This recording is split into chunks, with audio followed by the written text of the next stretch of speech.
আসসালামু আলাইকুম।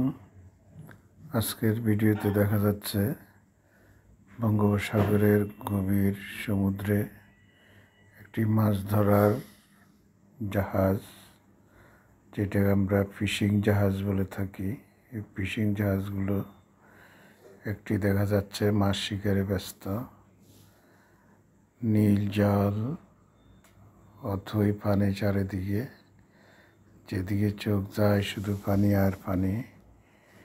এই অথই সাগরে মাছ ধরায় ব্যস্ত আমাদের জাহাজগুলো। আমাদের দেশের অকুতোভয় নাবিকগুলো অসীম সাহস নিয়ে এই সমুদ্রে যাত্রা করে এবং সমুদ্রের যেই রূপালি মাছগুলো আমাদের জন্য শিকার করে আনে। বাজারে যে সামুদ্রিক মাছগুলো দেখা যায়, এই জাহাজগুলোই ম্যাক্সিমাম মাছগুলো ধরে থাকে। এই অকুতোভয় নাবিকদের জন্য শুভেচ্ছা রইল।